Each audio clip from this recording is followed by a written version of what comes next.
Isabela Santos dos Anjos empurrou as pesadas portas de vidro do Palazzo Royal Hotel, em Roma, suas roupas rasgadas contrastando violentamente com o mármore polido do saguão. Os sapatos furados deixavam pequenas pegadas molhadas enquanto ela arrastava uma sacola plástica que guardava seus únicos pertences. Os hóspedes elegantes a observaram com desprezo enquanto ela se aproximava hesitante do majestoso piano Bösendorfer de 3 milhões de euros que dominava o átrio. O principal ponto, a segurança já estava se movendo para removê-la, quando ela murmurou com a voz quebrada: "Por favor, posso tocar alguma coisa por um prato de comida?" Gargalhadas cruéis ecoaram pelo hall de mármore. Uma pequena mendiga fingindo conhecer aquela obra-prima musical era simplesmente ridículo. Mas quando seus dedos pequenos e sujos tocaram as teclas e ela começou a interpretar o noturno em mi bemol maior de Chopin com uma perfeição que cortou o ar como uma lâmina de cristal, ninguém imaginava estar testemunhando o retorno da filha perdida do maestro Ricardo Santos, lenda do piano morto 4 anos antes. Uma menina que havia fugido dos abrigos e sobrevivido nas ruas, escondendo um dom que transformaria para sempre todas as vidas presentes. Mas para compreender como uma criança chegou a mendigar música em um hotel 5 estrelas, precisamos retroceder até o momento em que seu mundo desabou completamente. Isabela não guardava memórias nítidas de quando sua vida era normal. O que sabia com certeza era que 4 anos antes, aos apenas 7 anos, seu pai Ricardo Santos, o pianista mais aclamado da Itália, havia morrido em um acidente de avião retornando de uma apresentação no La Scala de Milão. Sua mãe havia sucumbido ao câncer quando ela tinha apenas 5 anos, deixando-a completamente órfã no mundo. Imaginem uma menina de 7 anos que em uma única tragédia perdeu não apenas o pai, mas toda a sua identidade. Os assistentes sociais a encaminharam para um orfanato nos subúrbios de Roma, um lugar sombrio e frio, onde as crianças eram tratadas como números, e ninguém acreditava que uma menina de rua pudesse ser filha do grande maestro Santos. Os documentos desapareceram durante uma enchente no arquivo municipal. Não havia parentes vivos para reconhecê-la, e ela era pequena demais e traumatizada demais para explicar quem realmente era.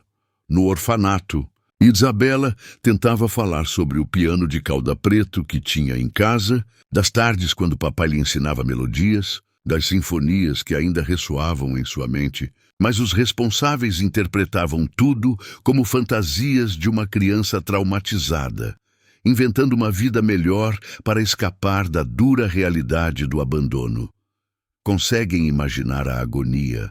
Ter uma vida inteira de lembranças e ninguém acreditar em vocês? Aos 9 anos, Isabela escapou do orfanato pela primeira vez. Não suportava mais os gritos das outras crianças, a comida intragável, a total ausência de música. Foi recapturada e devolvida 4 vezes. Mas na 5ª tentativa conseguiu desaparecer completamente no labirinto das ruas romanas, tornando-se invisível entre o sem-teto e as crianças esquecidas que sobreviviam nas margens da cidade eterna. Durante 2 anos inteiros, viveu se virando como podia, dormindo nas estações de trem quando fazia frio, pedindo moedas na escadaria das igrejas, vasculhando lixeiras atrás dos restaurantes, procurando restos de comida. Mas a música jamais a abandonou. Cada vez que avistava um piano em shopping centers, em hotéis, em escolas de música, sentia seus dedos vibrarem como se quisessem recordar o que significava criar beleza pura. Na noite anterior ao seu encontro com o destino, no Palazzo Royal Hotel, Isabela havia dormido em um banco na Villa Borghese. Era dezembro, fazia um frio cortante e não comia há 3 dias. Havia ouvido comentários sobre o gala beneficente que aconteceria no hotel, um evento para arrecadar fundos para crianças em situação de vulnerabilidade. A ironia não lhe escapava. Ela era exatamente o tipo de criança para quem estavam levantando recursos, mas ninguém a reconheceria. Aproximou-se do hotel com a única esperança de conseguir um pedaço de pão. Mas quando adentrou o salão principal e viu o magnífico piano no centro da sala, algo dentro dela despertou. Era idêntico ao que seu pai tocava durante os ensaios em casa. O mesmo modelo Bösendorfer, que havia acariciado milhares de vezes quando pequena. Os convidados usavam smokings e vestidos de gala, joias que cintilavam sob os candelabros de cristal, conversas refinadas em múltiplos idiomas. Ela era uma mancha suja no meio de tanta elegância, mas não conseguia desviar os olhos do piano. Era como reencontrar um velho amigo após anos de separação. A segurança já estava se dirigindo para escoltá-la para fora quando Isabela reuniu coragem para fazer a pergunta que alteraria sua vida para sempre. Sua voz era apenas um sussurro, mas no elegante salão ecoou como um clamor. Por favor, posso tocar alguma coisa por um prato de comida? As risadas que se seguiram foram impiedosas. Uma menina de rua fingindo saber tocar um instrumento de milhões de euros era ridículo, patético, quase insultante para os convidados sofisticados que estavam ali pela caridade, mas não queriam lidar diretamente com a pobreza que, teoricamente, estavam ajudando. Mas Lorenzo Benedetti, renomado produtor musical e organizador do evento, teve uma ideia perversa. Por que não permitir que a menina se humilhasse na frente de todos? Seria um momento divertido, uma história para contar nos jantares dos próximos meses.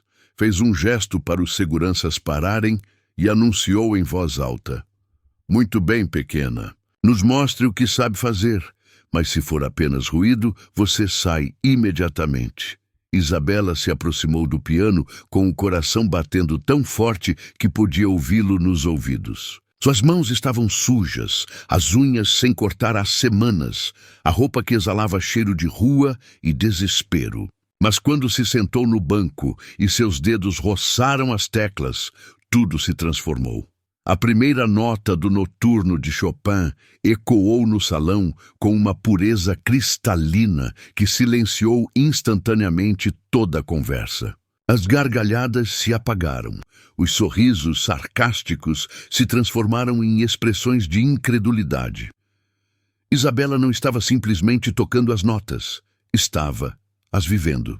Cada passagem técnica executada com uma perfeição que até mesmo os pianistas profissionais presentes reconheceram como extraordinária. Mas o que deixou todos sem respiração não era apenas a técnica impecável de uma menina de 11 anos. Era a emoção pura que transmitia através da música. Uma profundidade de sentimento que falava de perdas grandes demais para a sua idade, de uma solidão que nenhuma criança deveria conhecer, de uma beleza que sobrevivia apesar de tudo. Se você está se emocionando com essa história, deixe um like agora. Ainda não terminou e o que vem a seguir vai tocar seu coração ainda mais profundamente. Quando o último acorde se desvaneceu no silêncio absoluto do salão, os convidados permaneceram imóveis por longos segundos. Então alguém começou a aplaudir, e em instantes toda a sala explodiu em uma ovação que parecia eterna. Isabela ergueu os olhos do piano e, pela primeira vez em 4 anos, viu nos olhares dos adultos não piedade ou desconforto, mas admiração e respeito. O que ela não sabia era que entre o público estava Giovanna Romano, a mais respeitada crítica musical do país e amiga íntima do falecido Ricardo Santos. Giovanna havia reconhecido imediatamente não apenas o talento extraordinário, mas também algo familiar, na forma como as pequenas mãos dançavam sobre as teclas. Era o mesmo toque delicado, porém poderoso, que havia presenciado milhares de vezes quando Ricardo tocava. E quando Isabela levantou o rosto, Giovanna viu nos olhos da menina o mesmo olhar intenso e melancólico de seu velho amigo. Giovanna permaneceu sentada em sua mesa muito tempo depois que os outros convidados deixaram o salão, observando Isabela, que havia sido acompanhada a uma suíte do hotel pelo próprio gerente, ainda chocado com a apresentação que presenciara. A crítica musical havia acompanhado a carreira de Ricardo Santos por mais de 25 anos. Havia visto nascer e crescer sua filha. Havia chorado em seu funeral quando foi dada como morta junto ao pai. Naquela noite, Giovanna não conseguiu dormir. Continuava revivendo os gestos de Isabela ao piano, a forma como inclinava a cabeça ao enfrentar as passagens mais complexas, a técnica particular de pedal que Ricardo havia desenvolvido e que nenhuma outra escola ensinava. Não podiam ser coincidências. Na manhã seguinte, Giovanna iniciou suas investigações. O que descobriu a chocou profundamente. Após a morte de Ricardo, Isabela havia efetivamente desaparecido dos registros oficiais. Os serviços sociais tinham um arquivo de uma Isabela sem sobrenome. Uma menina não identificada encontrada, traumatizada no local do acidente e hospitalizada por semanas. Na enchente do arquivo municipal, se perderam todos os documentos que podiam conectar essa menina com a família Santos. O orfanato onde havia sido levada tinha registros de uma menina que afirmava ser filha de um pianista famoso. Mas os responsáveis haviam catalogado essas declarações como fantasias pós-traumáticas. Giovanna correu ao hotel e pediu para conversar com Isabela.